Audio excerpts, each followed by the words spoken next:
Mudah-mudahan hari ini sudah menunjukkan gagasannya. Bagaimana keberpihakan pada perempuan, bagaimana akses ekonomi, bagaimana kemudian distribusi kekuasaan di otonomi daerah, mudah-mudahan itu. Maka kalau tadi ngomong soal satu khusus politik lokal itu asimetris decentralization itu mesti jalan sekarang. Sehingga memunculkan potensi-potensi itu. Kalau dulu nggak ada reformasi, apa mungkin saya jadi gubernur?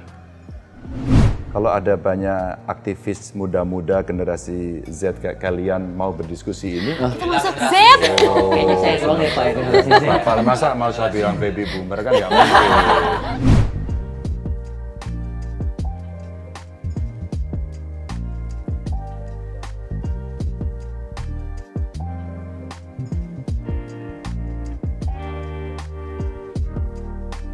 Nonton bola Bapak suka MU kan?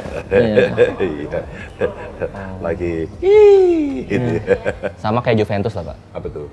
Oh, Juventus. Juventus. Oke, nggak apa-apa. Tahu lah penderitaan itu ya. Ya kadang-kadang Kayak hidup ya Pak. kayak hidup lah punya sikap. Nah, Ada itu. satu komunitas itu penting untuk ditunjukkan. Jadi kalau lagi kalah, lagi jelek nggak lari. Betul. Juventus sampai ke Serie B saya tetap jadi fansnya Pak. Nggak apa-apa. Jadi mau dia nggak juara pun nggak apa-apa. Seri F nggak apa-apa, ya kan? betul. Nggak apa-apa. Tapi kan kita apa namanya loyal. Betul. Itu Tidak dia. goyah. Ya. Saya udah kebangetan kali ya. Paham loh. Paham. Nama anakku DG ya Pak. Dari kiper MU. Dipanggilnya DG. Oh gitu. Namanya Ben- ya pecinta DG. DG. Oke. Memang Panggilannya pecinta, DG gitu. Dipanggilnya DG. Oh, dipanggilnya DG. Dipanggilnya DG. Padahal kalau di sini DG itu ada arti yang lain. Apa tuh Pak? Dulur Ganjar. Oh, dulur Ganjar nggak? Dulur. Dulur itu sedulur. Oke, aku pengen ngobrol sebenarnya nih. Tapi biar orang nanti pada tahu, kenalin dong. Saya mulai dari cewek dulu. Siap. Halo Pak, selamat sore. Ya. Nama saya Abigail Saveria Patina Sarane. Oh, dari Biasa- Ambon ya? Iya, betul sekali. Panggilannya siapa? Biasa dipanggil Gaby. Gaby. Ya, saya Executive Director dari Girls Can Lead. Girls Can Lead, Yes. Executive Director. Ya. Ngurus siapa itu? Organisasi kami fokusnya ke isu-isu perempuan, Pak. Isu perempuan? Iya, Apa isu perempuan yang menurutmu pada posisi yang paling tinggi hari ini yang mesti diomongin orang? pastinya masih maraknya kekerasan seksual bahkan di institusi pendidikan Oh, itu, dan juga representasi sih Pak, di mana kita melihat pastinya udah banyak yang bagus, kayak Bu Sri Mulyani, Ibu Retno, tapi kita juga ngelihat di sektor-sektor lain, di bisnis, di DPR masih kurang nih representasinya, padahal itu penting Pak, terutama untuk anak-anak muda supaya bisa, kan dibilang you believe when you see it. ya, ya. Jadi itu salah satu yang dari GCL yang kita lakukan adalah terutama kita fokusnya ke leadership development anak-anak perempuan muda di Indonesia Timur kebanyakan. Oke, saya pernah punya pengalaman tuh waktu itu ada perempuan yang muda sampai usia yang agak senior gitu. Tahu nggak, tiba-tiba di Semarang ada problem karena dia mau dibawa ke Batam kalau nggak salah. Alasannya menarik, dia di training di Semarang. Apa yang terjadi? Ini cenderungannya trafficking. Saya telepon, ambil sekarang, bawa ke shelter, selamatkan dulu. Diselamatkan di sini, ada poluannya keren banget. Poluan dari Polda Jateng itu keren banget. Dan pada saat saya datang ke sana, tahu nggak? Pak, kami nggak usah pulang lagi deh Pak. Karena kami pulang pun sudah malu, di sana nggak ada kerjaan. Dan kami nanti mau bagaimana? Malulah menanggung kan. Kita udah pamit dan sebagainya. Akhirnya kita dalemin, ditangkap. Sampai sidang. Sampai akhirnya ya kedekatannya dengan si poluannya ya. Dia sampai jatuh cinta sama poluannya gitu. Bu, kami kerja di sini aja deh Bu, jadi apapun gitu. Tapi keren lah gitu. Gaby, pindah ke cowok dulu apa cewek dulu? Ladies first mungkin? Hah? Ladies first mungkin? Ladies first? Iya, ibumu, bapakmu, ibu dulu. Oke, nanti berarti Cewek dulu ya. pertanyaan ketiga kita cari perempuan lagi, maaf ya. Ada perempuan cuma dua. Betul. Kenalin dah. Oke, perkenalkan nama saya Novita Natalia Kusuma Wardani, biasa Panjang dipanggil amat. Novita. Novita. Novita. Novita. Novita. Silakan. Kebetulan saya co-founder dari Bicara Udara. Hah? Bicara Udara. Oh, kalau zaman saya dulu namanya break-breakan tuh. Oh iya. Tahu break-breakan nggak? HT dulu pakai HT. Oh iya. Break gitu kayak polisi. Ini ada gap generasi ya, Pak. Ya, Ada makanya aku tanya dulu. Jadi kalau Oke. bicara udara, kami fokusnya di isu lingkungan, Oke. terutama polusi udara, transisi energi, terus kemudian yang paling penting sebenarnya masalah lingkungan ini nggak cuman kita tahu krisis iklim Pak, tapi sebenarnya kemarin kita menemukan bahwa itu berdampak terhadap kesehatan masyarakat. Nah, polusi udara itu ternyata memiliki faktor resiko penyakit-penyakit respirasi 15-30%. Dan 15-30%. ya, 15-30%, dan kemarin kami menemukan data BPJS dari tahun 2018 sampai tahun 2022 penyakit-penyakit respirasi tertinggi akibat polusi udara yang 15-30% itu mencapai 18 triliun. Jadi Duitnya, kami ya. fokus di situ. Jadi karena mungkin isu lingkungan kan juga jadi sesuatu hal yang masih awam untuk banyak orang mungkin terutama ya. Jadi kami mencoba ngerelatekan ke isu kesehatan juga, dan ternyata itu dampaknya besar sih Pak. Gitu. Iya. Menurutmu memang dampaknya besar atau sekarang rajin mencatat dibanding dulu? Dulu mungkin Rajin, besar nggak ada iya. nyatet kali ya? Ya, itu juga mempengaruhi sih Bisa, Pak. ya? Makin kesini makin rajin mencatat, dan teknologi juga semakin membantu kita dalam mencatat data-data tersebut. Data lebih baik ya. Oke, kamu sering lakukan edukasi atau campaign ke publik gitu? Iya, edukasi yang kami lakukan, kami punya 2 segmen utama. Yang pertama itu anak muda, karena mereka sebagai penggagas ya, generasi perubahan. Yang kedua justru yang paling penting sebenarnya berkaitan perempuan, ibu-ibu, karena biasanya ibu-ibu adalah dokter pertama kalau anaknya sakit. Gitu. Jadi kami melakukan dua segmentasi utama kami di situ, karena ya kita lihat anak muda, oke, kami mau menjadi generasi perubahan gitu. Tapi kalau yang lainnya kan sebenarnya ibu-ibu ini juga menjadi orang yang sangat terdampak ketika anaknya sakit, atau misalkan pneumonia itu ternyata memakan biaya yang besar Pak. Dan anak-anak itu sering terkena penyakit pneumonia. Apalagi kalau polusi udaranya sedang tinggi, itu biasanya di sekolah-sekolah anak-anak itu suka batuk, pilek, dan kalau berkepanjangan itu bisa masuk rumah sakit. Jadi itu sih Pak, karena relasi kesehatan dan lingkungan ini saling berkaitan. Keren. Tapi kalau buat saya ibu-ibu bukan hanya dokter, orang paling hebat sedunia. Ekonomi nggak beres dia yang beresin, benar nggak? Betul sekali Pak. Anak belajar dia jadi gurunya, ya nggak? Dia urus seluruh yang ada di rumah, dari bersih banget, kotor sampai bersih lagi, ya nggak? Hampir semuanya meskipun kadang-kadang double burden gitu ya. Kadang-kadang kerja juga sih, ya luar biasa. Thank you. Kamu tinggal berdua. Siapa dulu? Mungkin Yang merasa lebih muda atau merasa lebih Yang tua? lebih ganteng kayaknya, Pak. Waduh. Oke. Ya udah Pak, saya perkenalannya. Oke. Nama Berarti- saya Berarti dia setuju. Tidak menolak, Pak. Ya. disodorin soalnya. Nggak bisa nolak. Oke Pak, perkenalkan nama saya Kevin Geraldi ya. Saya seorang konten kreator dan juga seorang ketua umum Resonansi Pemuda, sebuah organisasi. Resonansi Pemuda. Resonansi Pemuda. Pemuda, iya. Ada pemudinya nggak di dalam? Ada pemudinya Ada, juga. oke. Ya namanya aja Resonansi Iya. Pemuda. Nah, Resonansi Pemuda yang bergerak untuk isu-isu kepemudaan, dan dalam dunia content creating saya membahas soal isu-isu yang lagi trending sebenarnya. Apa itu? Kayak misalnya lagi rame aja yang lagi viral, saya bahas di berbagai sosial apapun media. gitu ya? Apapun isunya itu gitu loh. Sampai di TV sekarang keluar yang lagi viral atau viral Yang gitu lagi ya. viral, yang lagi Terus viral, lagi ditulis trending. apa-apa yang kadang-kadang lucu juga ya. Betul. Ada orang kecebur sungai juga naik sepeda gitu jadi. Itu Langsung dibahas viral. juga? Itu dibahas juga kadang-kadang. Tapi dibahasnya dari Agak kurang kerjaan juga ya kalau kayak gitu. iya, tapi iseng-iseng aja Pak. Itu kan Iseng-iseng ya. ada entertainmentnya juga. Kalau misal bahas yang serius-serius mulu kan bosen juga Pak kadang-kadang. Oh bosan ya? Bosen juga Jadi bahas. suka yang nggak serius? Kadang-kadang supaya nggak serius juga. Oke. Bercanda-bercanda dikit kan nggak apa-apa. Gitu. Harus, Iya. biar semua nggak tegang. Tapi menurut kamu Vin, umpama melihat ya nih, di ranking semua yang pernah lah kalian obrolin soal itu, yang paling menarik apa isu tentang anak muda itu? Anak muda sih sebenarnya yang menarik itu kebebasan berekspresi dan freedom of speech sebenarnya Pak di sosial media. Freedom of speech Di media dan sosial. kebebasan dan ekspresi. Ya, gitu. Sebebas-bebasnya. Tetap harus ada batasannya juga. Apa batasannya menurut? Moral dan etika serta adab. Itu penting. Ini. Adab nomor 1, Pak. Adab nomor Etika 1. nomor Cocok. 1, Kemarin betul. saya juga ngomong sama anak-anak. Iya. Di dunia medsos, adab tahu nggak? Betul. Karena media sosial, media nggak pakai latihan. Meskipun ada yang latihan jadi konten kreator ya. Iya. Tapi kadang-kadang pas nulis, tidak ada satu, kalau di media mainstream kan ada etika jurnalistik gitu ya. Oh iya, Ya, kalau itu kan nggak ada. Nanti kalau marah ketahuan, tanda tangan dia di meter 10.000 ya. Kena somasi.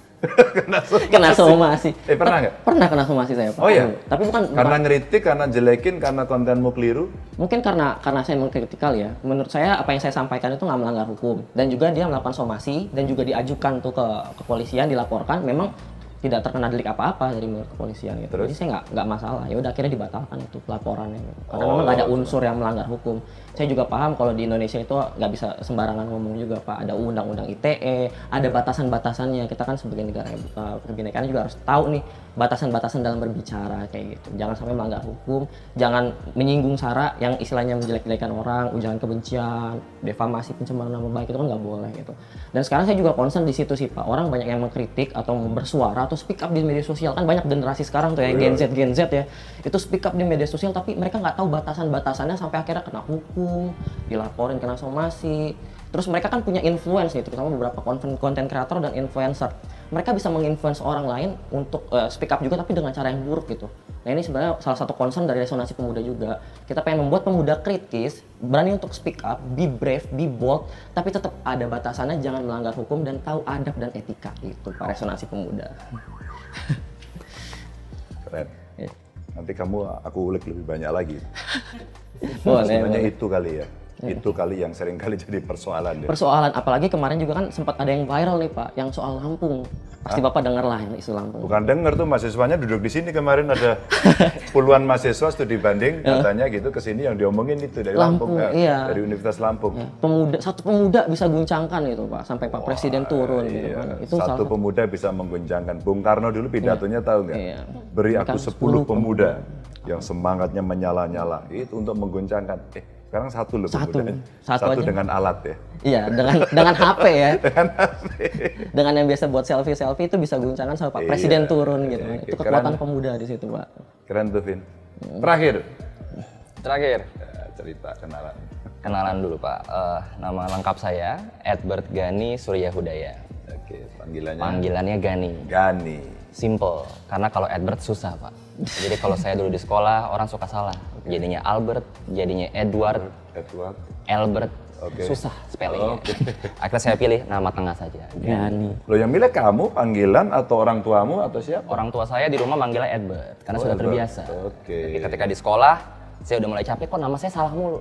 Kalau ke kafe gitu ya, atas nama siapa? Edward, gitu tulisnya Mas Albert. Nah, ada yang nyaut gitu, jadi saya ganti aja. Gani lebih gampang. Gani ya? Terus temenmu datang ke rumah, Pak Gani ada? Siapa ya Gani? Enggak ada. Salah rumah, salah alamat ya, pernah terjadi. Ada yang lebih lucu Pak, karena saya kan, ada tiga laki-laki di rumah, nama tengahnya Gani semua. Jadi kalau nelpon ke rumah saya, halo bisa bicara dengan Gani, Gani yang mana? Jadinya harus agak lengkap. Jadi kalau teman saya harus tahu nama lengkap gitu. Jadi saya panggilannya Gani, profesi saya tidak seaktif dan di tengah hingar-bingar seperti teman-teman semua yang keren-keren tadi. Saya seorang peneliti di lembaga think tank tertua di Indonesia, Center for Strategic and International Studies. Oh, Tanah Abang 3 ya? CSIS. Tahu nggak di depannya itu ada pojokan ya, kalau dari CSIS ke kiri dan ke kiri, itu di hook itu ada ruko. Itulah saya kerja pertama kali.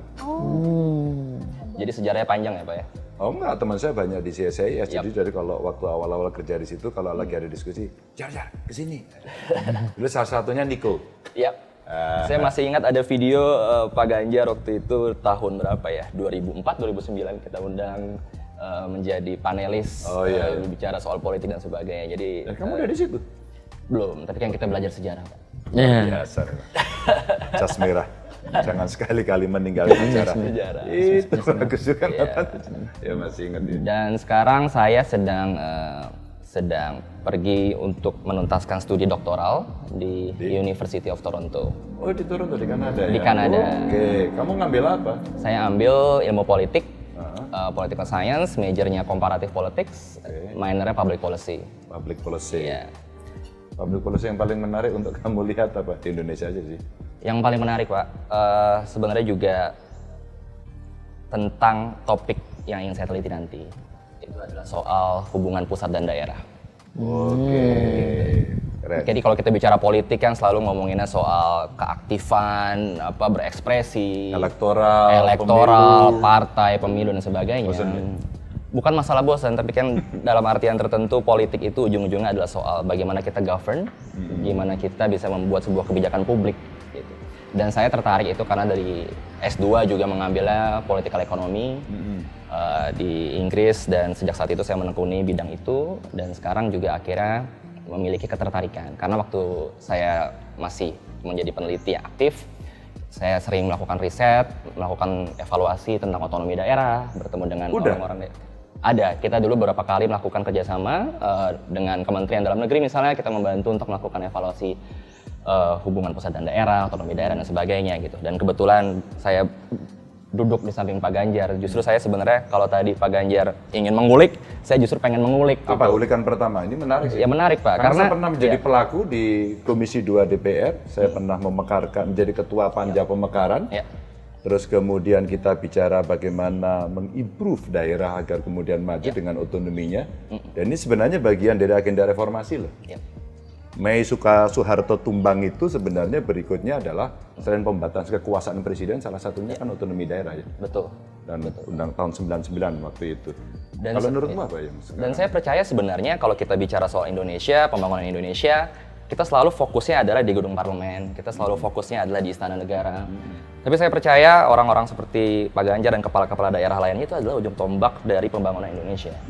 Ketika kita mau melakukan evaluasi pembangunan Indonesia, harus kita lihat adalah daerah, perkembangan daerah. Isu lingkungan, kepala daerah di situ punya peran besar. Isu gender, kebijakan di daerah. Even APBN sendiri pun ujung tombaknya juga adalah bagaimana bisa disalurkan.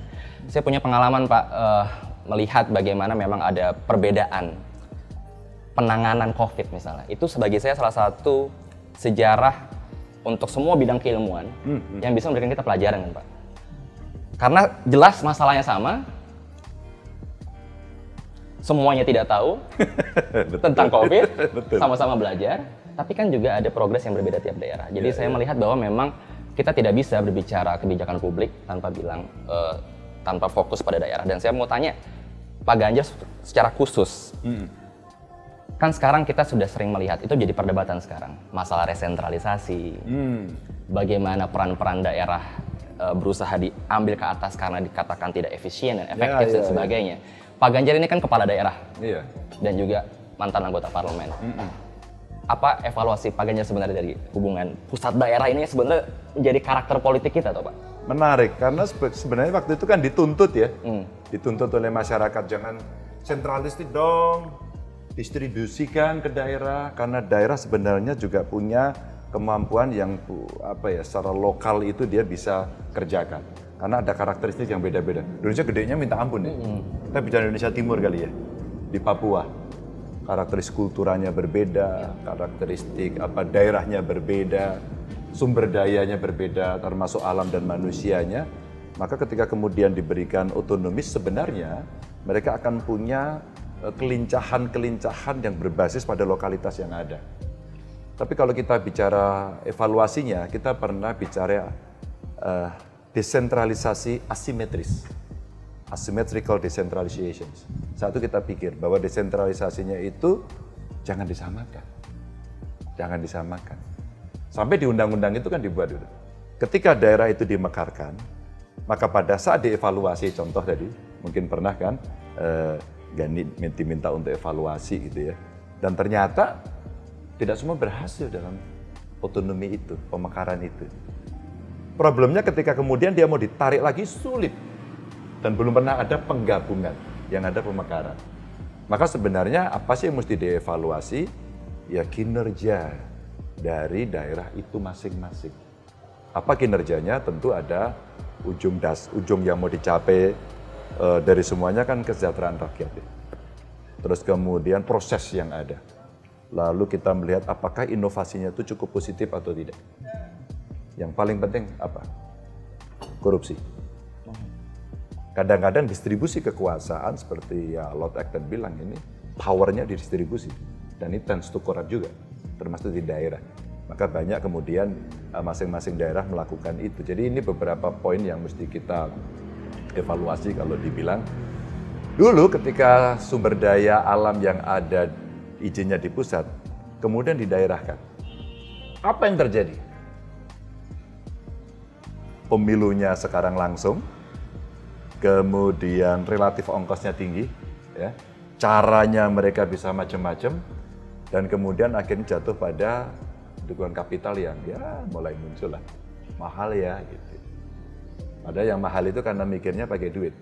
Kalau mikirnya sebenarnya bagaimana ide mereka menyelesaikan persoalan daerah dan kemudian itu bisa dikemas dengan komunikasi dan konten yang bagus ya. Kontennya yang bagus, punya spokesperson yang hebat gitu untuk menjadi jubir-jubirnya. Masyarakat jatuh cinta pasti.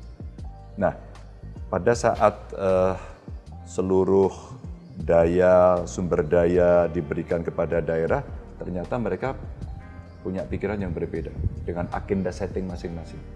Tahu nggak apa yang terjadi? Akhirnya karena mahal, maka pada saat kewenangan perizinan itu diberikan, maka harga menjadi muncul. Maka kerumitan menjadi muncul. Maka kemudian masing-masing daerah berbeda. Bahkan kemudian jual beli izin tidak menjadi rahasia lagi. Dan begitu kena OTT KPK, mereka baru tahu apa yang paling banyak, izin. Maka kalau kemudian terjadi resentralisasi, buat saya itu cara membalance negara. Kadang-kadang diberikan, kalau nggak bagus dibalikin lagi, besok di sini ada tends to corrupt lagi, balikin lagi gitu. Seperti hari ini sumber daya alam kan, izinnya ditarik ke pusat. Begitu pusat mandek, dengan sistem OSS mandek. Apa yang terjadi akhirnya? Udah balikin lagi aja. Karena dibalikin juga panjang, maka akhirnya kita usulkan apa? Delegasikan aja. Jadi pernah di sini kemudian didelegasi. Itu contoh-contoh yang memang mesti kita evaluasi. Tentu masih banyak lagi. Kalau dulu hasil temuan evaluasinya apa yang menarik? Kita ada report ya, nanti kita bisa panjang lebar dijelaskan. Cuman memang salah satunya adalah bagaimana anggaran itu diselewengkan. Yes. Tapi memang satu hal mungkin Pak ya, di tengah segala macam kekurangan yang ada, memang kita tidak bisa berbohong karena datanya mengatakan bahwa desentralisasi itu memberikan kemakmuran yang lebih baik ketimbang sebelumnya. Gitu. Tapi memang banyak sekali yang perlu diperbaiki ke depannya, termasuk bagaimana kita berbicara anggaran DAU, DAK, tepat sasaran yang selama ini mungkin ternyata yang awalnya baik gitu ya untuk mempercepat beberapa daerah ternyata justru digunakan gitu ya untuk misalnya kepentingan politik selama pilkada dan sebagainya, temuan-temuan yang memang keren ini. Ini menarik loh. Jadi kalau kacamatanya peneliti begini ya, keren, habis. Jadi apa yang mesti digunakan dan muncul dua hal yang saya lihat di daerah. Inovasi daerah dan kreasi kepemimpinan. Itu nggak bisa diabaikan. Kalau itu kita mesti angkat topi sama mereka-mereka pada kepala daerah, bupati, wali kota, gubernur, PKDes. Mereka punya kreativitas yang bagus, termasuk umpama beberapa kades sangat perhatian sama perempuan. Kades loh, keren nggak sih? Perhatian pada ibu hamil. Memang harus KDRT. Mulainya dari level grassroots sih Pak, kalau menurut saya. Gitu ya? Karena Indonesia itu kan sangat diverse ya, benar-benar Bhinneka Tunggal Ika kita. Secara sejarah juga memang kita kerajaan-kerajaan kecil yang dijadikan satu. Jadi it bounds to happen bahwa kita akan sangat berbeda one way or another. Tapi justru di situ kekuatannya. Nah, tapi di satu sisi kalau saya sih lebih menyoroti dari segi edukasinya Pak. Isu-isu kontemporer seperti ini ya Pak.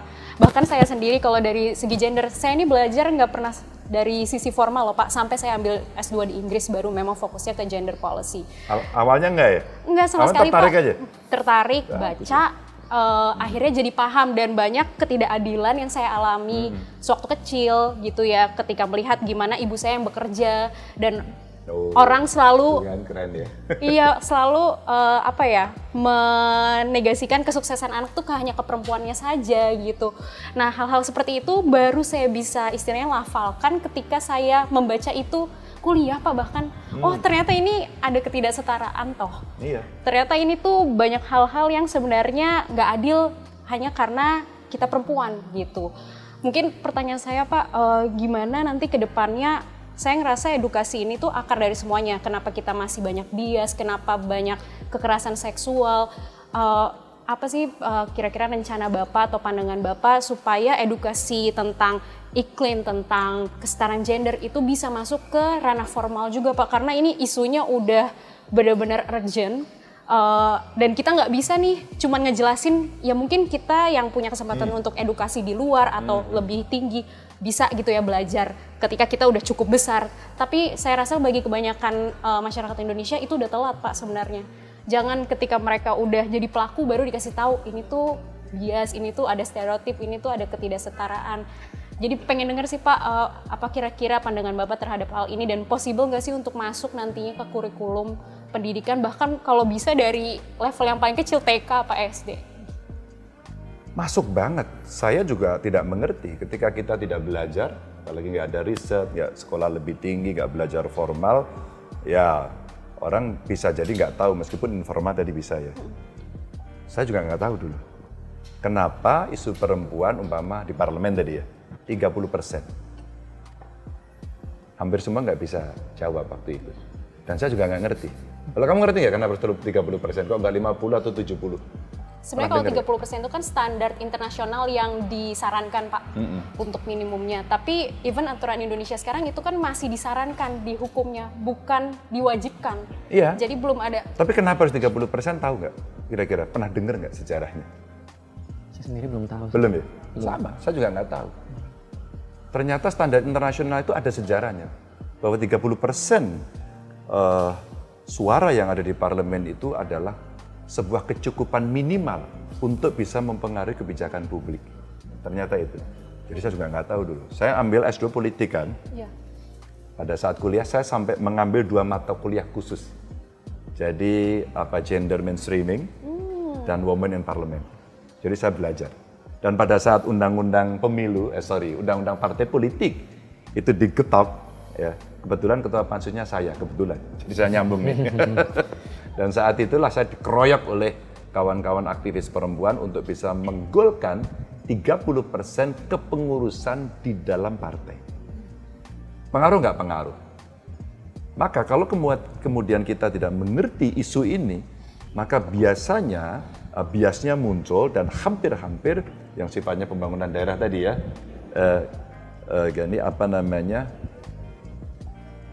seluruh proses perencanaan pembangunan itu ujung-ujungnya adalah fisik dan sangat maskulin.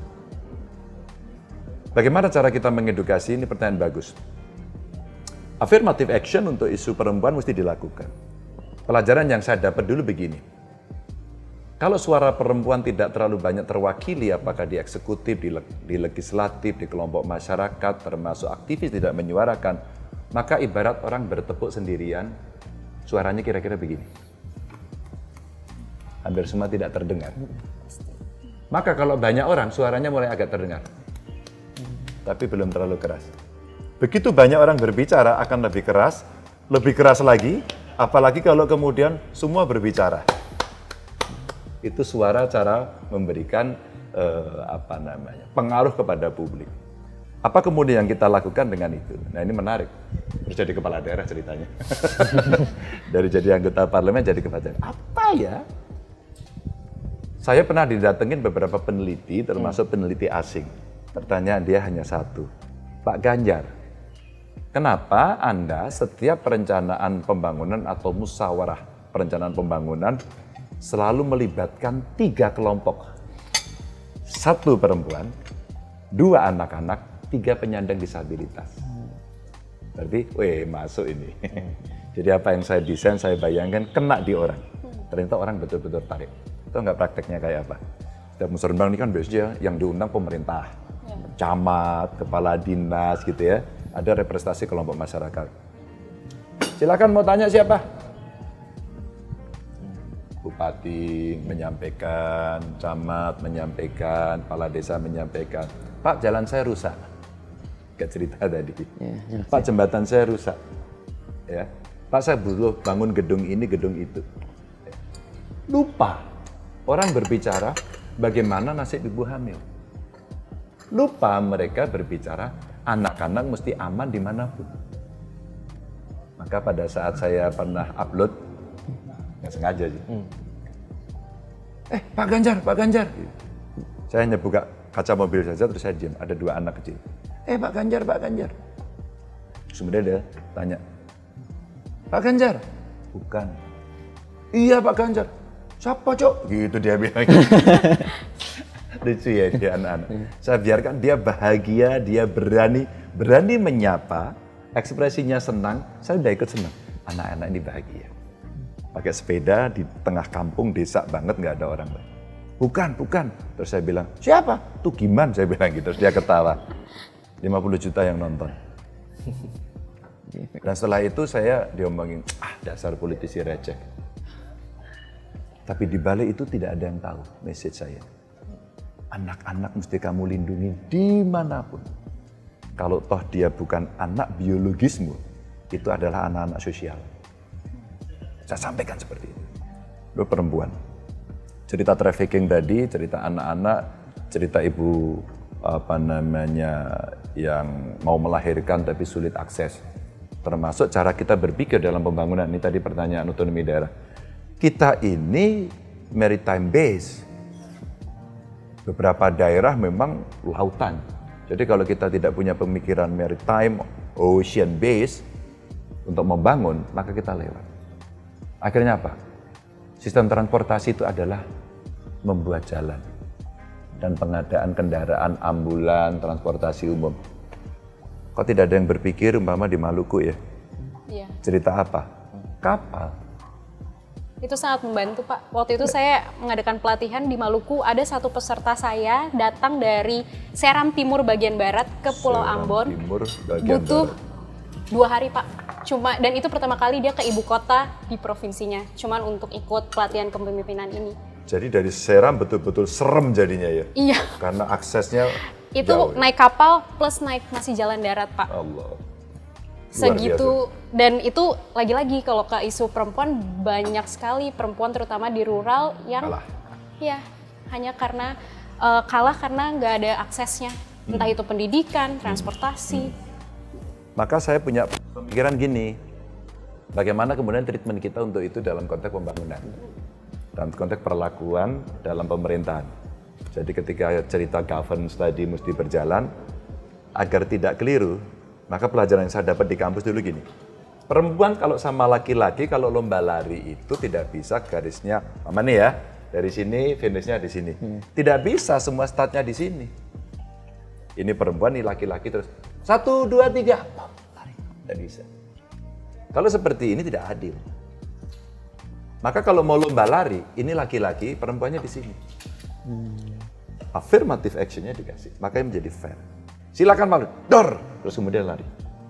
Belum tentu perempuan kalah. Itu yang terjadi.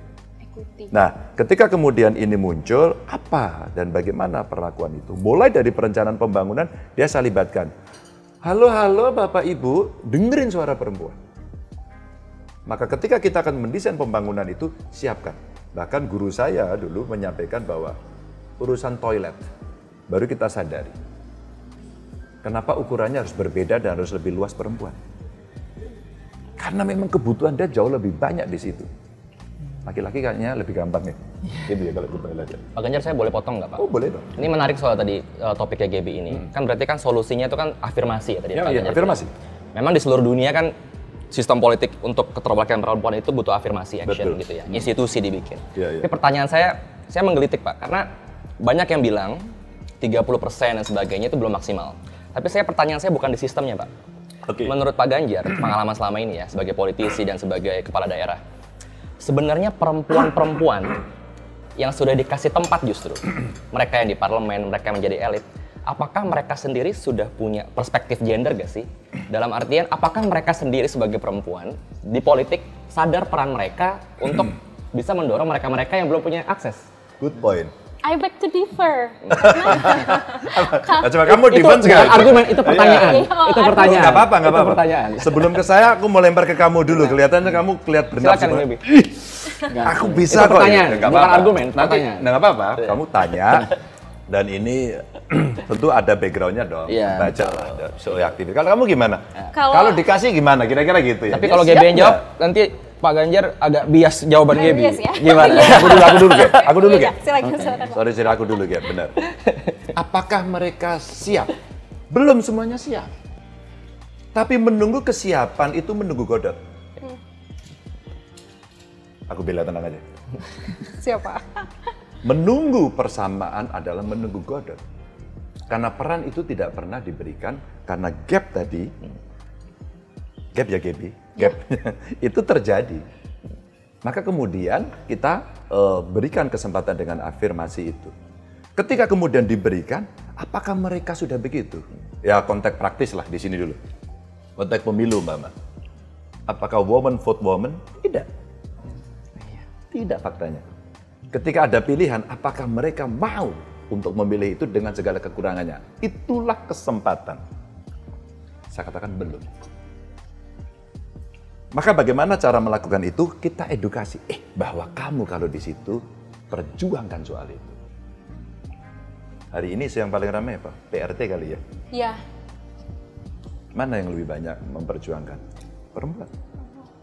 Maka di parlemen dulu saya pernah punya ya.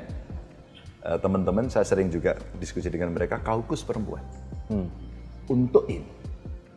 Maka ketika kemudian seorang perempuan masuk dalam jabatan publik dan kapasitasnya kurang, maka institusinya lah yang harus melakukan penguatan dalam capacity building. Saya orang partai, saya mengalami situasi itu dan waktu itu langsung dibuatkan namanya kursus kader khusus perempuan, afirmasi. Sehingga mereka diajari, hey perempuan-perempuan yang mau ke parlemen, Anda mesti tahu apa itu fungsi budgeting, apa itu oversight, sehingga kamu bisa tahu bagaimana kemudian fungsi legislasi dan bagaimana membuat prioritas sehingga kelak kemudian apa yang kamu perjuangkan akan bisa terjadi. Jadi jawabannya belum, tapi ada kewajiban institusi untuk mendorong itu. Bagaimana, Gap? Mantap, Pak. Sudah Tapi kita dibela. dengerin dulu dong yang lain. Ayo, kamu gimana, Moj? Aduh, saya sambil ambil kacang ya Pak ya. Ini Kamu ambil enak- kacang kayaknya enak kamu banget soalnya. antara enak banget sama lapar kali ya? Dua-duanya sebenarnya. Oke, Saya juga pengen ya Pak ya. Ya udah, oke. Silakan. Vin, kamu Saya suka kacang. atau kamu dulu? Menarik ya ceritanya, ada otonomi daerah, ada isu perempuan. Perempuan kalau sama lingkungan juga deket Iya, ya? ngaruh Pak. Deket tuh. Saya Kalau- juga seorang ibu, jadi saya merasakan bahwa sebenarnya lingkungan ini ngaruh ke perkembangan anak, Oh, sangat kesehatan dong. anak. Terus kemudian ternyata polusi udara juga mempengaruhi tingkat kognitif anak gitu. Nah, selama ini kan saya di Bicara Udara, memang awalnya kami melakukan edukasi, public awareness ke segmen-segmen tadi. Lalu kemudian mulailah mendapatkan kesempatan untuk mendapat panggilan dari level eksekutif pemerintahan. Nah, waktu itu di Jakarta ada, ini ngambil contoh di Jakarta aja Pak, karena kebetulan yang paling tinggi polusinya di Jakarta. Tapi ternyata Semarang juga tinggi Pak polusi udaranya. Kota besar punya tren tinggi semua. Ya. Ya karena sistem transportasi kita masih seperti ini. Ya, kemudian ada inilah gugatan ke beberapa ke presiden, ke Menteri Kesehatan, kemudian Menteri KLHK, terus kemudian Jawa Barat, DKI Jakarta dan Banten. Nah, kemudian akhirnya kami mencoba untuk masuk ke situ. Lalu dari semua institusi tersebut, akhirnya yang membuka ke kami waktu itu memang Pemprov dan salah satunya Kementerian Kesehatan. Nah, salah satu yang menjadi isu prioritas kami ini kan adalah standar baku mutu udara ambien Indonesia yang masih jauh dari standar WHO secara internasional. Dan ketika kami mendapatkan data-data tersebut, ternyata data itu justru memberikan ringkasan kalau ternyata itu mempengaruhi ke sektor kesehatan. Iya. Lalu kami ke Kementerian Kesehatan, tapi pas waktu di Kementerian Kesehatan nggak bisa. Itu ranahnya KLHK. Iya. Padahal sebenarnya kan ini jadi sesuatu hal yang saya jadi bingung Pak. Akhirnya saya melakukan, kebetulan mungkin kita sama alma mater Pak di ilmu politik sama Gani juga. Dan saya mencoba untuk melihat peraturan-peraturan dari Kementerian Kesehatan dan kemudian Kementerian Lingkungan Hidup. Bahwa sebenarnya akhirnya kayak, oh kita nggak bisa mengubah baku mutu udara ambien karena itu ranahnya KLHK. Padahal kalau di standarnya WHO itu kan health. Nah itu jadi sesuatu hal yang kompleks Pak. Saya mau mencoba buat masuk ke situ, tapi ternyata nggak bisa gitu. Nah apakah menurut Bapak nih dari segi koordinasi antara kementerian itu menjadi apa ya? Jadi permasalahan standar itu tadi yang harusnya baik untuk masyarakat, tapi ternyata yang justru ini dari kementerian yang lain gitu. Kalau menurut Bapak gimana? Harus diinisiatif. Maka dalam leadership menurut saya kita berani mengambil, men-take over persoalan. Jadi ketika ini persoalannya siapa, buat saya ukurannya satu aja. Kalau pemerintah ngomongnya satu dong. Jangan dilempar-lempari. You take over. Saya kasih contoh konkret aja. Kita punya kasus Wadas umpama. Ramenya minta ampun. Aktivis lingkungan mengatakan ini perusakan lingkungan. Ya. Aktivis HAM mengatakan, terjadi bentrok kemarin. Kemudian ada yang mengatakan hak-hak masyarakat mesti dilakukan. Padahal pekerjaannya pusat nih. Pekerjaannya punya pusat. Berarti yang tanggung jawab siapa? Pusat dong. Harusnya. Sektoralnya punya siapa? Kementerian PUPR. Maka siapa? PUPR gitu kan. Urut-urutannya begitu. Kejadiannya di Jawa Tengah. Apa problemnya? Soal pembebasan tanah dan pemilihan lokasi. Itu aja. Karena kurangnya sosialisasi dan kurang melibatkan masyarakat pada saat di awal umpama, ya mungkin 1-2 dianggap sudah cukup. Padahal mungkin menurut masyarakat kurang. Ya meskipun orang punya agenda setting yang berbeda-beda ya. Tapi pada saat kemudian terjadi kericuhan yang ada di situ, maka apa yang terjadi? Tidak ada yang mengambil satu tanggung jawab. Saya. Loh, representasi pemerintah siapa? Maka saat itu saya sampaikan. Setelah kejadian, tangan saya masih patah waktu itu. Terus kemudian saya datang ketemu mereka, saya sampaikan. Bapak Ibu, yang pertama saya minta maaf akan kejadian kemarin, bentrok maksudnya. Yang kedua, ya saya yang bertanggung jawab. Yang ketiga, saya akan komunikasi dengan mereka. Dan yang keempat, karena ada yang ditahan, saya minta kepolisian yang ditahan dikeluarkan. 4 hal. Saya tanggung jawab. Nah karena tidak ada yang bertanggung jawab, dilempar-lempar. Ngamuk dong kamu. Saya bingung Pak, saya pusing Pak, saya nggak ngerti. Maka biasanya kalau saya cara berpikirnya begini. Kalau itu kejadian di Jawa Tengah, dan itu mau punya desa, jalan rusak contoh ya. Tadi disampaikan kalau orang yang bikin konten pasti paham betul. Kalau desa, ya udah lapornya ke saya, desanya kadesnya saya telepon. Kalau kemudian dia belum mampu, mari kita siapkan. Masyarakat pengennya cepat kita edukasi dengan informasi. Terus apa? Saya ngonten. Saya yang ngonten. Apakah mulai medsos saya atau saya tulis di situ agar masyarakat mengerti. Teredukasi dong. Dan penanggung-jawaban sudah jelas. Tadi sebelum ngobrol nih, saya cek beberapa program bantuan keuangan kami ke beberapa desa dan kabupaten. Untuk memastikan kerjaannya bagus, tidak dikorup, dan manfaat. Tidak dikorup itu saya underline terus. Siapa yang minta-minta dan sebagainya. Jadi artinya, tadi Novi bagus banget. Gimana kalau seperti ini kondisinya, kita ambil alih. Dan sebenarnya kita bisa kok. Pengalaman saya begini, ketika ini sudah multisektor, ya, yang semuanya bertanggung jawab, lingkungan melempar ke tempat ini, punya daerah bicara Pemda dan sebagainya. Udah yang berkepentingan siapa sih? Ambil aja. Sehingga saya pernah melakukan begini. Ini punya pusat, nggak ada urusan pusat saja. Besok semua rapat di daerah, saya menginisiasi, mengundang mereka rapat di tempat kita. Isu lingkungan yang menarik umpama di sini yang lain itu land subsidence. Jadi penurunan muka tanah yang ada di coastal area. Ini kan sebenarnya banyak terjadi di mana-mana. Tingkat keparahan terjadi di sini. Apa yang mesti kita lakukan? Nggak bisa kita kerjakan sendiri ini.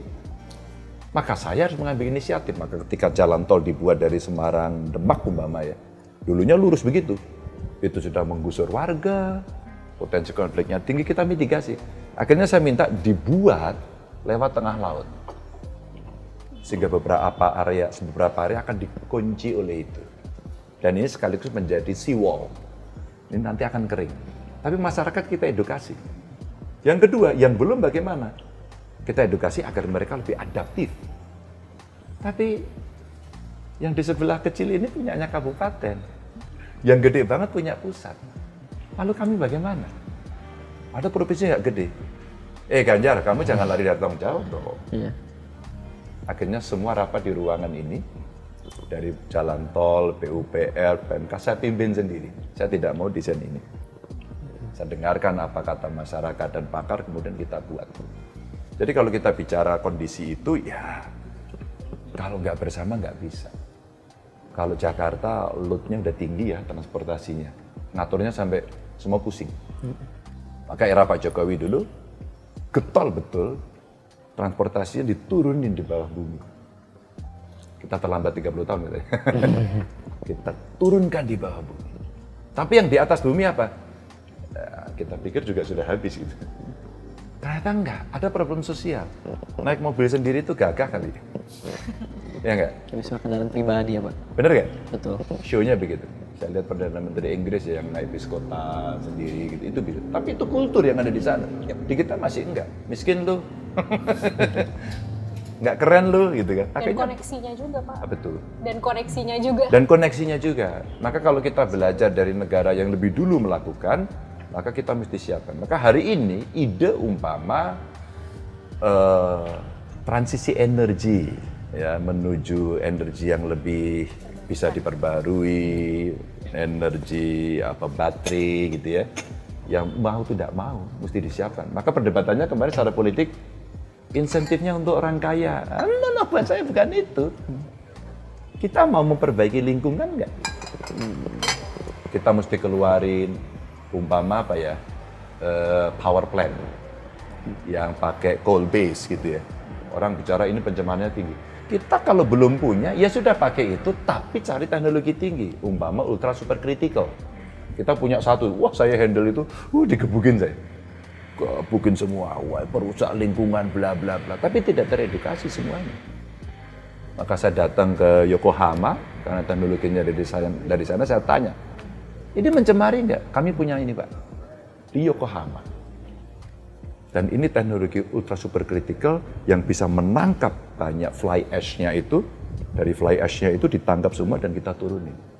Maka makin sedikit yang ke sana. Ada nggak yang mencemari? Ada. Tapi tidak sebesar yang dilakukan. Pilihan teknologi. Jadi inisiatif-inisiatif dari leadership menurut saya menjadi begitu penting ya untuk itu. Dan nggak nyalah-nyalahin gitu. Tapi saya pernah sih, Bengawan Solo itu tercemar Mbak. Tercemar dan limbahnya itu dari pabrik. Kita operasi. Kita minta kepolisian tangkap. Tapi saya edukasi dulu berkali-kali. Jadi kalau sekali melakukan oke lah. Masih ditolerir ya Pak ya? Iya dong, tapi kalau 2-3 kali enggak. Enforcement Pak, itu kurangnya sih Pak. Ya. Enforcement. Jadi law enforcement kurang, itu akan terjadi di beberapa titik yang memang kita mesti bicarain. Generasi Z kalau bicara seperti itu, kita suka. Iya. Karena akan ada terjadi perubahan. Nah kalau ngonten gimana sih? Ngonten. Kalau ngonten sebenarnya ada beberapa concern saya secara pribadi sih Pak. Kita kan dalam pemuda membawa perubahan kan lewat sosmed bisa sekarang kan. Kayak contohnya Bima kemarin di Lampung, hanya menggunakan HP gitu kan, dia bisa membuat presiden datang gitu. Tapi ada permasalahannya nih Pak di sosmed.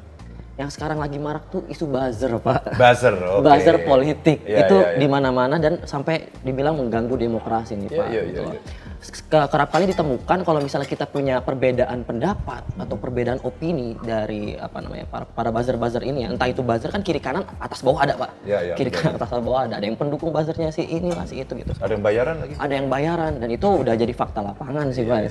Buzzer-buzzer Pak.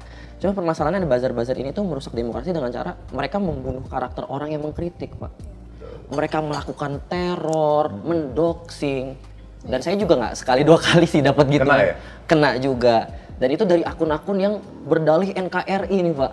Ada lambang bendera merah putih, tapi saya dibilang, udah lo anak kampung, dia bilang kayak gitu. Kayak udah nggak usah ngekritik, lu nggak tahu apa-apa, biarkanlah ini orang-orang di pemerintah lebih paham, dia bilang kayak gitu kan. Terus kalau ada macem-macem lagi nanti saya akan apalah, pokoknya dia ngancem kan. Sampai DM ada yang ngasih death threats, ancaman pengen bunuh, sampai ada yang tahu lokasi rumah saya juga kaget sebenarnya. Wow. Pernah sampai di satu titik, waktu itu saya ngekritik memang agak keras ya pada masanya di 2021. Saya dapat DM, direct message ya, direct message. Saya kan lagi kegiatan di luar, lagi di mall apa segala macam. Nah, tiba-tiba ada DM foto saya Pak lagi di mall. Di foto dari jauh, ya, di foto dari jauh. Ngancem. Dikirim ke DM saya, terus abis itu dikasih teks sama dia kayak, kamu jangan keras-keras deh, hati-hati, dia bilang kayak gitu, jangan macem-macem lah pokoknya. Orang juga bisa tahu rumah kamu di mana. Nah itu saya diancam-ancam kayak gitu. Dan ini yang mengalami bukan cuma saya, mungkin banyak aktivis-aktivis sana di luar sana yang mengalami hal seperti ini nih Pak. Entah itu buzzer, entah itu teror, anti kritik dari oknum-oknum tertentu gitu ya. Mengeluarkan serangan-serangan lewat sosial media. Ini jadi concern Pak. Jadi orang takut untuk speak up sebenarnya. Yang kemarin Bima Lampung misalnya, dia speak up di media sosial, dia bilang kalau misalnya jalanan di Lampung bermasalah, orang tuanya disamperin sama oknum ini, oknum itu, oknum itu yang sebenarnya dia kan cuma ngekritik gitu loh. Kalau misalnya memang nggak suka dengan kritikannya, ya kasih balas dengan narasi dibalas dengan narasi, bukan narasi dibalas dengan sentimen. Ini yang terjadi sekarang. Narasi dibalas dengan sentimen dan persekusi. Itu yang sebenarnya jadi concern Gen Z Pak sekarang. Sampai banyak banget sebenarnya kan orang bilang kayak Gen Z dan pemuda ya pada umumnya apatis politik Pak, dibilang. Kita nggak peduli lah, kayak kita golput apa segala macam. Banyak gerakan-gerakan golput dari pemuda juga yang memang berseberangan opini dengan saya gitu. Kalau saya kan mengkampanyekan anti golput. Nah banyak yang berseberangan kayak, udahlah Vin, negara ini nggak bisa ditolong. Para Gen Z itu bilang kayak gitu. Saya bilang masih bisa ditolong kok, masih bisa kalau kita punya akses, aku bilang. Dan juga sebenarnya Gen Z itu bukan apatis Pak, lebih ke pasrah sih sebenarnya. Kita nggak apatis, kita concern, tapi kita nggak tahu cara menyelesaikan masalah ini gimana, harus bilang ke siapa. Terus kadang kalau misalnya lewat media sosial juga kadang syukur-syukur viral ya, karena banyak banget orang yang speak up nggak viral nggak diangkat Pak. Sekarang kan kalau apa-apa mesti viral dulu. Viral baru diusut, viral baru dilaporin ke polisi kayak gitu kan. Kalau nggak ada viral-viralnya susah. Terus kemarin ada kasus nenek-nenek ya, Nenek Hafsah di Jambi itu Pak. Dia katanya rumahnya jadi rusak gara-gara ada aktivitas entah pertambangan tuh apa saya lupa ya. Pembangunan biasanya. Pembangunan, rumahnya roboh, terus habis itu ada konflik lokal. Itu pemerintah nggak ikut campur di sana. Padahal dari si keluarganya Nenek Hafsah ini sudah kontak ke pemerintah lokal di sana, tapi responnya responnya kurang, dan ini yang jadi masalah. Jadi persekusi terhadap kebebasan berbicara, terus freedom of speech jadi terbatas, orang nggak berani speak up, dan ini malah jatuhnya orang jadi males Pak gitu untuk mengungkapkan pendapat. Sedangkan penting banget kan untuk membawa perubahan ke arah yang lebih baik. Harus ada check and balance terhadap kebijakan, seperti itu sih. Setuju saya. Iya. Dan menurut Bapak, saya pengen nanya sih sebenarnya opini Bapak secara personal. Sebenarnya menurut Bapak secara buzzer ini secara etik gak sih sebenarnya? Etis gak sih ada buzzer kayak gini? Dan kalau misalnya memang menurut Bapak setuju dengan adanya buzzer ini, Bapak punya solusi nggak, regulasi seperti apa? Ada batasan-batasan untuk para buzzer ini nggak boleh sembarangan. Bisa juga itu jadi salah satu solusi kan. Boleh ya silakan lah, kalau ada buzzer itu adalah kebebasan berekspresi mereka juga. Tapi jangan sampai melanggar hukum kayak gitu. Dan ini jaringannya nggak sedikit, apalagi di sosial media Twitter Pak. Dan sekarang udah mulai nih ke TikTok buzzer nih udah mulai rame gitu. Twitter sangar ya. Wah, Twitter itu saya mulai agak meninggalkan sekarang, kok marah-marah ya orang ini. Dan cenderung agresif Pak. Itu yang saya takut sebenarnya. Sekian karakter yang cepat ya. Dan yang saya sedih juga, buzzer ini bukan menyerang argumentasi, tapi menyerang personal. Ad hominem. Misalnya ada yang pengkritik, misalnya saya melakukan kritik, di reply sama dia, udah berisik lu anak kecil, nggak tahu apa-apa, bibir miring, dibilang gitu kayak. Apa hubungannya sama bibir miring? Ini menarik Vin ya. Bagaimana menurut saya? Jadi 2013 saya jadi gubernur itu tantangan saya ternyata itu. Sumbatan aspirasi itu terjadi. Riset saya sebelum saya maju gubernur, gimana popularitas saya hanya 7%, elektabilitasnya 3% saat itu. Ngeri ya. Tapi ya maju aja gitu. Tapi begitu tim saya, beberapa anak muda itu, dia riset. Terus kemudian partai riset juga, nemu. Ternyata di harapan masyarakat itu 2. Satu, tidak korupsi.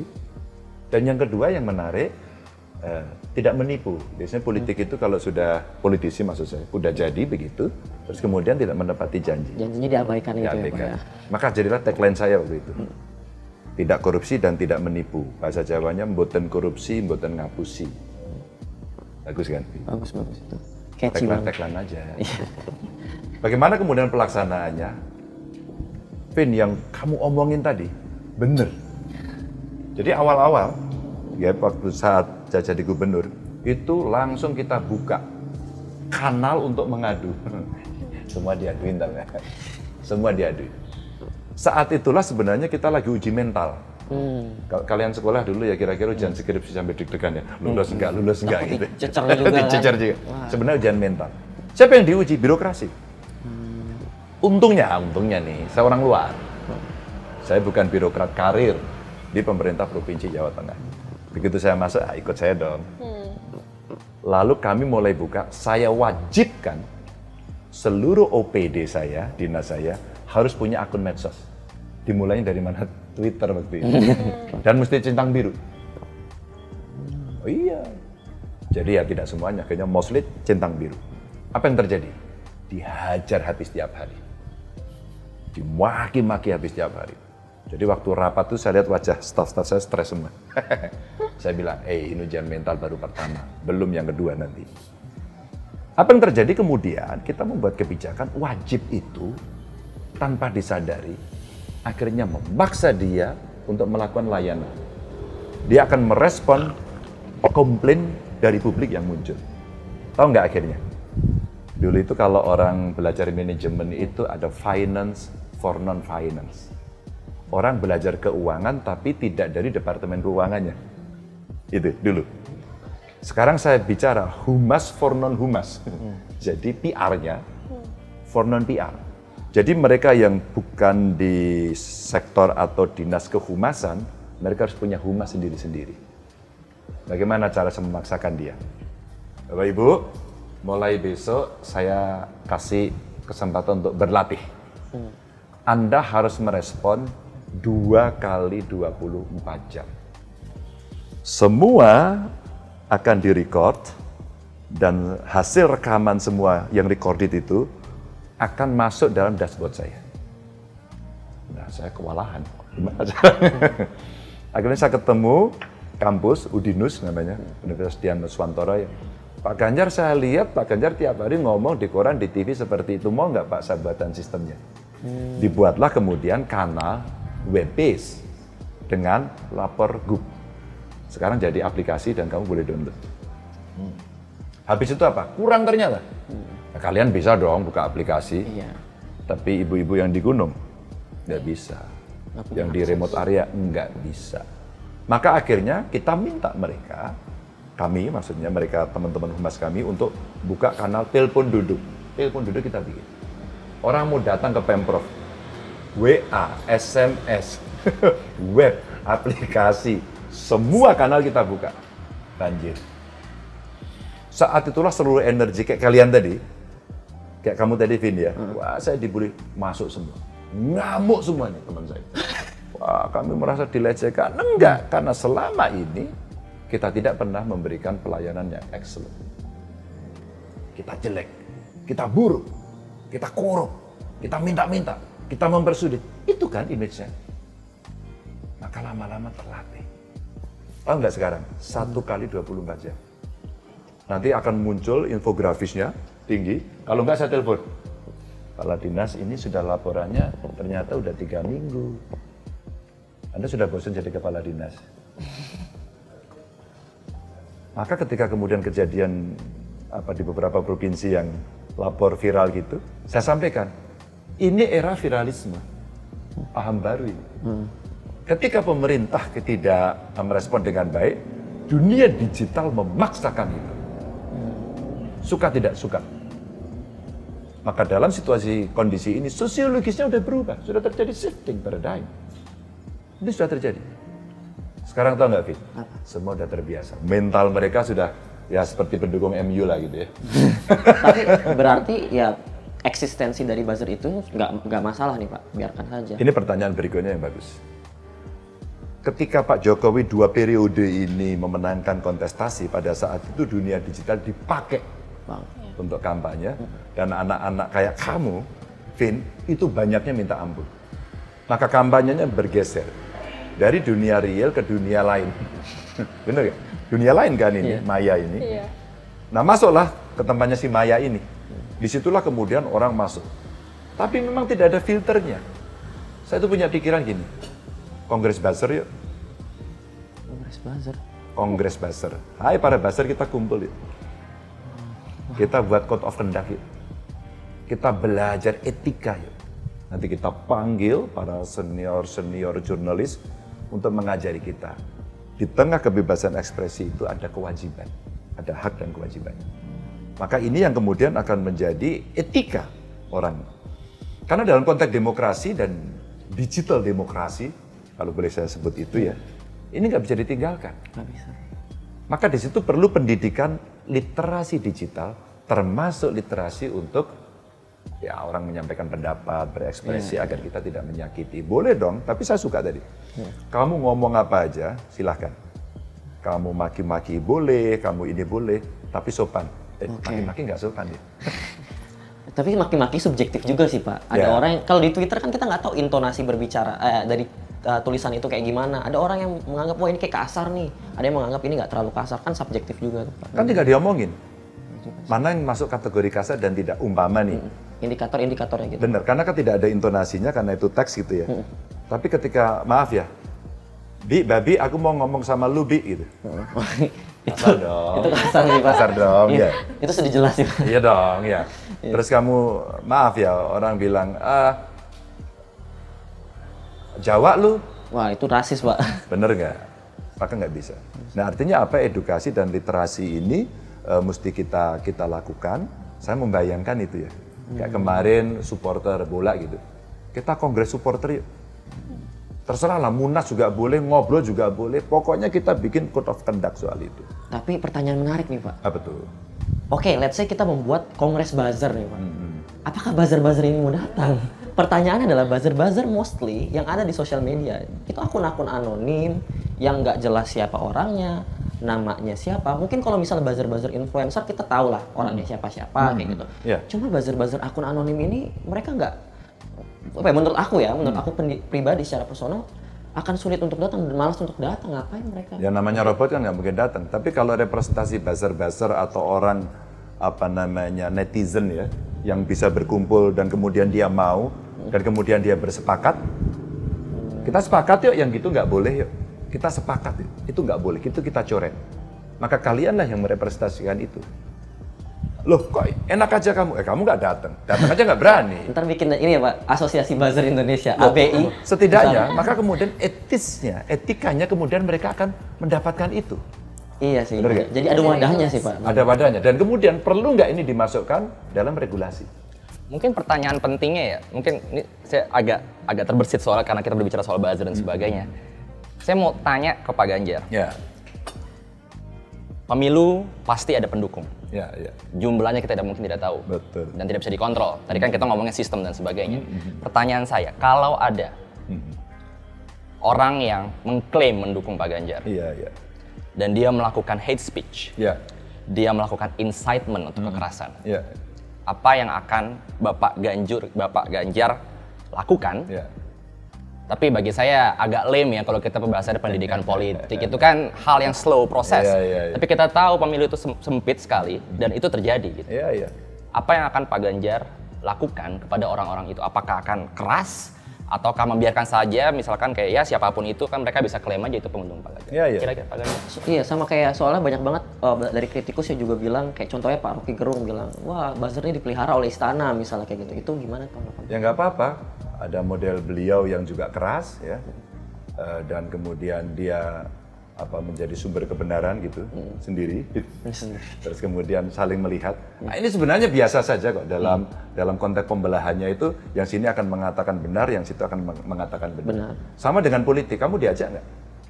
Kalau kamu diajak, biasanya kamu akan ngomong baik-baik saja. Tapi kalau kamu nggak diajak, kamu akan ngomong jelek-jelek. Terjadi nggak? Mari kita runut seluruh aktor yang sekarang ngomong itu. Apakah kamu kemarin ada di situ, bro? Ketika kemarin kamu ada di situ, ngapain aja lu? Berani nggak kamu melakukan pengakuan dosa? Iya, saya saat itu salah dan saya saat itu nggak benar. Jangan kemudian pada saat di luar kemudian ngomong dong. Pada saat di dalam lu ngomong nggak? Kan kamu part of dari kekuasaan itu kan. Apa yang dilakukan? Saya pernah lakukan itu. Jadi seorang buzzer yang tidak saya kenal tiba-tiba ngomong ngawur, mengkritik keras. Ada dua. Satu kritik terhadap pemerintah dan saya pemerintah. Yang kedua ngeritik yang sifatnya rasial. Cari orang itu, omongin baik-baik. Berhenti atau tidak usah mendukung. Ada teman saya yang bahasanya tadi aku pinjam aja ya, pakai label NKRI. Yeah. Dia diteror habis-habisan sampai keluarganya sekarang diusirkan di luar negeri. Dan dia katakan, saya akan lawan sendirian. Kamu orang tahu nanti kalau sudah off saya kasih tahu orangnya. Diungsiin, dia diteror habis-habisan. Sekarang istrinya, anaknya di luar negeri dan sekarang dia, saya siap tarung hari ini untuk mempertahankan NKRI. Meskipun kadang-kadang ya keras banget gitu saya bilang, bro jangan keras-keras dong gitu ya. Itu yang terjadi, kita ingetin. Maka beberapa kali kemarin saya ketemu dengan anak muda, Gen Z, buzzer dan sebagainya, saya sampaikan kepada mereka, tolong jangan membuli, tolong jangan hate speech, tolong perhatikan, jangan bawa isu-isu identitas, sara dan sebagainya. Karena kita masih punya kok pikiran-pikiran dan diksi-diksi positif yang harus ada, yang bisa kita lakukan. Jadi kalau dia ngomong jelek, hoax, buruk ngomongnya, biarin aja. Kalau dia black campaign, ya boleh dong kita lawan, kalau enggak penegakan hukum. Law enforcement-nya mesti dilakukan. Tapi kalau kemudian tidak, coba kita peringatkan dengan cara lebih halus. Dan saya pernah melakukan itu. Teman-teman rasanya juga sudah di ujung ini ya. Kita mesti sudah dikasih kode-kode itu oleh orang-orang yang lebih berkuasa dari kita ini. Ya. Kayaknya mesti selesai. Tapi oke dong, pakai closing dikit lah ya, biar kayak acara TV. Perempuan lagi. Closing dong. Closingnya statement saya, ya pastinya berharap Pak ke depannya representasi perempuan. Oke. Terus diafirmasi dan dipertahankan. Oke, good. Lalu tadi mungkin waktunya nggak sempat, tapi jangan lupa juga pembangunan dari sisi ekonomi Pak. Oh iya. Representasi is one thing, tapi ekonomi itu juga penting. Sekarang kan yang lagi marak itu tentang care ekonomi, tentang UU ART, PRT itu penting untuk terus disorot juga karena ekonomi inilah yang memberi kekuatan, terutama kalau saya dari perspektif perempuan, untuk mereka bisa mandiri juga. Oke. Jadi itu sih yang saya harap bisa terus diperjuangkan ke depannya. Future of work juga banyak kesempatan untuk perempuan. Perempuan bisa kerja walaupun di rumah, walaupun mungkin sambil ngurus anak dan lain sebagainya. Alat ini juga bisa kan? Iya. Iya kan Pak? Pernah lihat lapak Ganjar nggak? Belum. Oh. Di IG ya. Dan itu ternyata yang memanfaatkan mostly perempuan. Tahu nggak? Mbak, di rumah akhirnya pendapatannya bisa meningkat. Saya sendiri terharu. Iya. Gara-gara itu dia nggak punya akses modal. Gara-gara itu saya menurunkan suku bunga pinjaman di bank saya. Saya pemilik bank juga. Bank Jateng maksudnya. Oke, bro. Kalau saya simpel sih Pak, pemilu yang paling penting itu pemilu yang akan datang. Selalu seperti itu. Tapi akan ada pemilu-pemilu yang lain. Jadi itu bukan hal akhir yang kita harus perang, harus seperti apa. Iya. Jadi mungkin pesan saya cuman, Pak Ganjar adalah elit punya peran penting untuk menata agar kompetisi itu berjalan dengan sehat dan adu gagasan. Itu yang kita tunggu sampai sekarang belum terlalu banyak itu ada, dan moga-moga makin banyak orang bisa dijangkau oleh Pak Ganjar, orang-orang untuk bisa beradu-adu gagasan dengan lebih banyak. Itu aja. Mudah-mudahan hari ini sudah menunjukkan gagasannya. Bagaimana keberpihakan pada perempuan, bagaimana akses ekonomi, bagaimana kemudian distribusi kekuasaan di otonomi daerah, mudah-mudahan itu. Maka kalau tadi ngomong soal satu khusus politik lokal itu, asimetris decentralization itu mesti jalan sekarang. Sehingga memunculkan potensi-potensi itu. Kalau dulu nggak ada reformasi, apa mungkin saya jadi gubernur? Oke, kalau dari saya Pak, satu, penegakan hukum, karena di isu lingkungan itu penegakan hukum jadi salah satu problem dan masalah. Kedua, mungkin arah transisi energi yang lebih sistematis dan strategik untuk dilakukan dalam jangka panjang. Terus kemudian yang ketiga, saya senang hari ini bisa diundang dengan Bapak dan saya harap banyak aktivis atau peneliti atau anak muda lainnya yang diundang dan berdiskusi dengan Bapak seperti ini, dan kita mencoba cari tahu masalahnya apa. Karena kita ngelihat, oke, ngomong big picture, tapi kita perlu juga untuk ngomong hal yang detail. Karena kan udah ngomongin peraturan dan lain-lain, itu nanti kita akan bentrok lagi dengan birokrasi. Jadi menurut saya dengan adanya pertemuan seperti ini dan akan dilanjutkan untuk di tahun-tahun ke depan, itu sebenarnya bisa membantu, kami juga mau membantu pemerintah untuk mendetailkan hal-hal yang seperti itu. Ya, kalau ada banyak aktivis muda-muda generasi Z kayak kalian mau berdiskusi ini, Kita masuk Z. Kayaknya saya doang ya Pak itu generasi Z. Pak, masa mau saya bilang baby boomer kan nggak mungkin. Kita anak muda. Kan seneng banget ya. Seumuran makanya aku bilang kalau kalian dimudahkan pasti bahagia. Aku tahu kok. Tugas saya kan membahagiakan orang juga. Terakhir bro, konten. Aduh, saya sih berharap ke depannya ya, harapannya untuk warga Indonesia bisa dapat akses untuk literasi digital sih Pak. Oh. Literasi digital yang lebih baik ke depannya, kan kita semua bisa punya pakai gadget gitu ya, dapat akses gadget. Jangan cuma gadgetnya doang yang smart, tapi orangnya juga harus smart kayak gitu. Jadi harus ada, menurut saya ada regulasi-regulasi yang mungkin bisa diterapkan dari pemerintah agar bisa memajukan lah pemuda-pemuda serta ya apapun itu whatever. Dan aku pengen punya pesan satu sih Pak dari Bapak Ganjar. Kita pemuda nih kadang suka dilihat sebelah mata Pak, kayak dilihat sebelah mata orang. Gini dong. Itu literally ya. Kita suka dilihat sebelah mata kayak, "Ma masih muda, nggak tahu apa-apa, masih muda, kurang banget." Udahlah diam aja, nggak tahu sistem, nggak bisa, nggak pernah masuk praktikal, masuk ke politik gitu kan. Nah, saya berharap sih pemuda bisa dikasih akses ke politik jauh lebih mudah lagi gitu dibanding sebelumnya, karena akses politik hanya orang-orang tertentu saja nih yang saya lihat-lihat gitu kan, ada mungkin dari dinasti politik, terus orang-orang tua atau orang-orang yang punya keuangan tinggi gitu. Besar, Kamu waktu pada saat ngomong orang tua kok ngeliat ke saya ya? Enggak, Siapa lagi ya kalau siapa kayak? lagi? Oke. Ya, Vin, aku itu punya program loh. apa tuh Pak? Ya, sejak masih di DPR. Magang. Oh my God. Dan itulah mentoring. Dan itu saya undang, alhamdulillah tidak terlalu banyak yang mau datang. Tidak terlalu banyak yang Yes. datang Pak. Hari ini saya punya anak-anak humas, saya undang anak-anak untuk magang. Jadi saya libatin hari ini. Bahkan saya ke kampus-kampus, halo Bapak Ibu Guru, Bapak Ibu dosen, boleh nggak merdeka belajarnya itu betul-betul diwujudkan? Mau nggak mahasiswa Anda ini kerja dengan saya? Saya ajak beresin soal stunting. Maka ada program kami namanya One Student One Client untuk mendampingi ibu hamil sampai melahirkan. Atau ada tertarik soal isu lingkungan nggak? Banyak juga yang sukanya politik. Jadi saya kasih mereka untuk datang. Bahkan 2 anak, yang satu lulusan dari Kanada, yang satu dari Manchester, sekarang membantu saya. Dia lagi nyiapin satu aplikasi untuk petani. Jadi sebenarnya apa yang kamu inginkan ya tidak semua seperti kamu. Vin. Jadi kalau ya teman-teman yang sepikiran dengan kamu, datang aja, mumpung saya belum pensiun. Ya, saya kasih kesempatan untuk bisa mengabdi. Dan kalau mau PR saya kasih. Lebih banyak lagi dengan gagasan, dengan ide yang lebih hebat di semua sektor ini. Makasih ya. Mudah-mudahan cukup bisa menjelaskan, tapi saya jadi tahu bahwa tidak ada anak-anak muda yang pesimis. Mereka ternyata mau dan punya kecerdasan yang luar biasa lah, termasuk si buzzer-buzzer ya. Sekarang dengan buzzer juga itu penghasilan juga. Kemudian orang menjadi melek, daya jelajahnya tinggi, tinggal dikasih batas lah agar tidak offside gitu ya. Betul. Makasih. Terima kasih Pak. Thank you ya. Makasih, Pak. Aku tunggu risetnya ya. Terus ya, tadi penegakan hukum tadi. Terima kasih Pak. Tapi kamu ajarin konten yang bener dong. Siap ya. Pak. Makasih, Pak. Isu perempuan ya. Siap bos. Makasih semuanya. Mudah-mudahan kita bisa ketemu lagi di isu yang berbeda. Nanti kita lakukan pendalaman. Siap. Oke.